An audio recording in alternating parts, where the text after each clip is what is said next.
রোজার সেহরি এবং ইফতারের সময়টাকে ইজি করার জন্য আমি আমার কিচেনটাকে লাস্ট মোমেন্টের মধ্যে আমি অর্গানাইজ করে নিয়েছি। আসসালামু আলাইকুম। আজকে আপনাদের সাথে একটি ব্লগ শেয়ার করতেছি কিভাবে আমি কিচেনটাকে অর্গানাইজ করলাম রোজার জন্য এবং ক্লিনও করেছি। আমার রোজার মধ্যে আমরা যে জিনিসগুলো বেশি ইউজ করি, আমার প্রতিদিন লাগবে, সেটাকে আমি ভালো করে আমি অর্গানাইজ করেছি যাতে আমার কষ্ট না হয়। তো এখানে আমি ধনে পাতা ধুয়ে রেখেছি, বাজার থেকে নিয়ে এসেছিলাম। আর কাঁচামরিচ, সেটাকে আমি ওর ডাঁটাটা ফেলে দিয়েছি, বাদে ওয়াশ করে এখন পানি জড়াচ্ছি। 1 ঘন্টার মতো রেখে দিব। তারপর আমি টাওয়াল দিয়ে ড্রাই করে সেটাকে আমি কেটে জিপলক ব্যাগের মধ্যে রেখে দিব। যখনই আমার ইফতারিতে প্রয়োজন হবে আমি সব কিছুতে দিতে পারবো। এখানে দেখতে পাচ্ছেন আদা রসুন আমি নিয়ে এসেছি বাজার থেকে। ওইগুলো আমি অনেক প্যাকেট নিয়ে এসেছিলাম, সেজন্য আমি একটা জিপলক ব্যাগের মধ্যে রেখে দিয়েছি, ক্লিয়ার ব্যাগে। যেখানে আমি সেখানে নামও লিখে রেখেছি যে আদার ব্যাগে আদা রসুন, তো আমার জন্য ইউজ হবে। আর এখানে দেখতে পাচ্ছেন কয়েকগুলা পাউডার জাতীয় জিনিস, খুবই হেলদি। আমার হাজব্যান্ড উনি সেহরির মধ্যে উনি খান, সেটা নাকি ওনার এনার্জি দেয়। ফ্ল্যাক্সিড, তারপর একটা হচ্ছে গিয়া, এটা কি আমি জানি না আসলে, ফ্ল্যাক্সিডই আসলে এটা। তো এটা বাংলায় কি বলে আমি জানি না। তো এটার পাউডার, ওটা খেলে নাকি শরীরে অনেক ফাইবার আছে, ভিটামিন আছে। তো উনি পরেজের মধ্যে অ্যাড করে এটা খান। আমরা রাতের বেলা সেহরির সময় আর ভাত খাই না, তো আমরা এই ব্রেকফাস্ট করে ফেলি। আর ডিম জাতীয় জিনিস অথবা চিকেন যদি থাকে তাহলে সেটা খাই। তো আমার পুরুষ মানুষের তো একই সমস্যা, জানি না সবার কি হয় কিনা। আমার হাজব্যান্ড যতবারই বাজারে যান উনি অনেকগুলা নিয়ে আসেন মেয়েদের মতো। মানে এগুলা হচ্ছে গিয়ে আমি 5টা প্যাকেট খুঁজে পেয়েছি। অনেক রাগ হচ্ছিল যে একটা জিনিস 5টা প্যাকেট দিয়ে কী করবো। তখন আমি 2টা রেখে দিয়েছি স্পেয়ার, আর যেগুলা হাফ হাফ ছিল সেটাকে আমি একটি কন্টেনারের মধ্যে রেখে দিয়েছি। তারপর একটা পেপারের মধ্যে নাম লিখে রাখলাম যে উনার সব হেল্পের জন্য, যাতে সেই সময় উনার কষ্ট না হয়। দেখুন কত ভালো বউ আমি, হাজব্যান্ডের কষ্ট না হবে ভেবে আমি সব কিছু নাম লিখে রাখতেছি। আমি জানি উনি যখন পাবেন না চিল্লা চেঁচামেচি করবেন, লাস্ট মোমেন্টে তো অনেক তাড়াহুড়া থাকে। আর আলহামদুলিল্লাহ আমার একটি ভালো অভ্যাস বলতে হবে যে আমি 1 ঘন্টা আগে উঠি। আমি উঠে তাহাজ্জুদের নামাজ এবং বিতির নামাজ আমি একসাথে পড়ি। আমি বিতির নামাজটা রেখে দিই তাহাজ্জুদের সময় পড়ার জন্য। আমাদের নবী রাসূল সাল্লাল্লাহু আলাইহি সাল্লাম উনি এভাবে পড়তেন। তো আমি যখন থেকে জেনেছি 5-6 বছর থেকে আমি আমলটা করি। আলহামদুলিল্লাহ, দোয়া করবেন সবাই যাতে আমি এটা করতে পারি। তো আমি আগে উঠি, নামাজ পড়ি, তারপর 20 মিনিট বা হাফ অ্যান আওয়ার আগে আমার হাজব্যান্ডকে ডাক দিই। আমাদের ছোট সংসার, শুধু হাজব্যান্ড অ্যান্ড ওয়াইফ। আগে শ্বশুর শাশুড়ির সাথে ছিলাম, এখন আলাদা হয়েছি। তখন অনেক ব্যস্ত ছিল, ফ্যামিলিতে অনেক দেবর ছিল, মানে একটা তাড়াহুড়া লেগে যেত কিচেনে যে কে খাবে কি খাবে। আর ছেলেদের একটা অভ্যাস, ওরা একদম লাস্ট মোমেন্টে উঠবে আর উঠে সব কিছু তাড়াহুড়া করবে।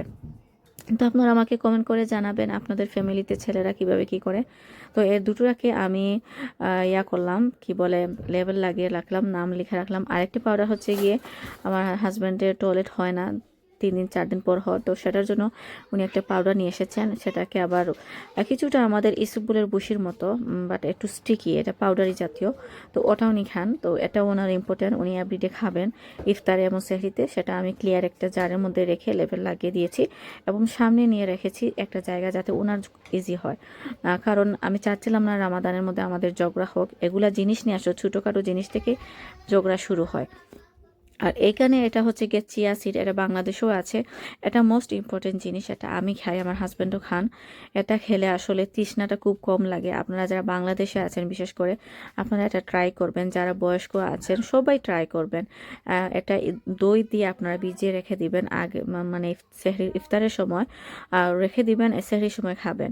তখন দেখবেন একটা ডেজার্টের মতো হয়ে যায়। এখানে চাইলে আপনারা ফ্রুটস অ্যাড করতে পারবেন, আপেল, বানানা বা আপনার যা পছন্দ আছে তাই। আমি নর্মালি ইয়োগেট দিয়ে কোকোনাট ইউজ করি, আমার ভালো লাগে। একটু হানি দিয়ে একটু পরিচ আমি দিই, দিয়ে আমি এটাকে সোক করে রাখি, তখন আমি সেহরির সময় খাই। আলহামদুলিল্লাহ আমার পানি তেষ্টাটা অনেক কম লাগে। আমি ফিল করেছি আমি যদি ভাত বা তরকারি খাই তাহলে আমার তাড়াতাড়ি মানে বুক লেগে যায়, কিন্তু এটা খেলে আমাকে অনেক মানে পুষ্টি দেয়। তো শুধু আমি এটা খাবো আর 2টা ডিম খেয়ে নেব। এটাই হচ্ছে আমাদের সেহরির রুটিন। কারণ রোজার একটা মাস এসেছে, আল্লাহর ইবাদত করব, শুধু যদি খেয়ে আমরা পার করে দিই তাহলে তো মানে কি, মানে এটা তো সুন্দর হয় না। তো যাই হোক, এখানে আমি কিছু সসটাকেও আমি মানে অর্গানাইজ করেছি, যেগুলো আমার ম্যারিনেটে ইউজ হবে। আমরা উইংস গ্রিল করবো বা যে কোনো জাতীয় গ্রিল জাতীয় জিনিসগুলো, অনেকগুলো সস আমি এনেছি। তো এগুলাকে আমি অনেকটা আবার মানে একটু শেষ হয়ে গেছে, আমি এটা রেখে দিয়েছিলাম, তো এটা ফেলে দিয়েছি, আমি দিয়ে নতুন অ্যাড করেছি। তো এগুলাকে অর্গানাইজ করেছি।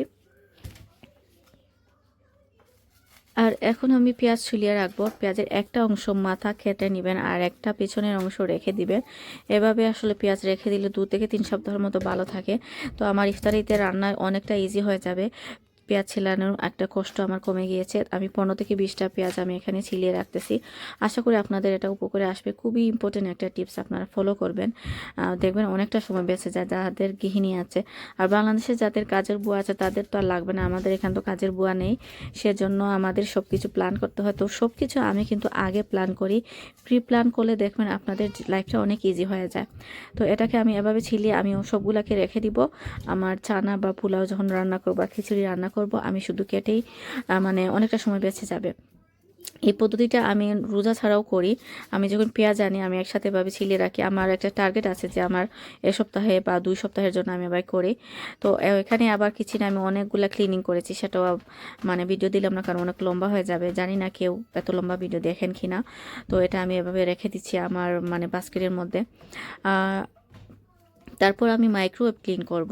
মাইক্রোওয়েভটা অনেক ডার্টি হয়ে গিয়েছিলো, রামাদানে আর করব না।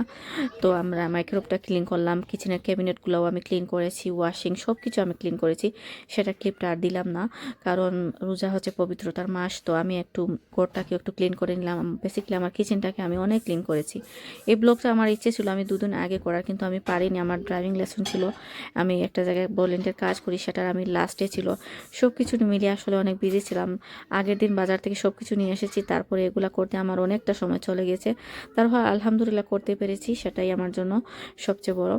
তো ভাই বন্ধুরা, আপনাদের সবার কাছে দোয়া রইল, রামাদানে সবাই সবার জন্য দোয়া করবেন, বেশ বেশ করে ইবাদত করবেন, বেশি করে খাবেন না। আমার ব্লগটি দেখার জন্য আপনাদের অনেক ধন্যবাদ। পরবর্তী ভিডিও দেখার আমন্ত্রণ রইল। আল্লাহ হাফিজ সবাইকে। আসসালামু আলাইকুম। সবাই সবার জন্য দোয়া করবেন।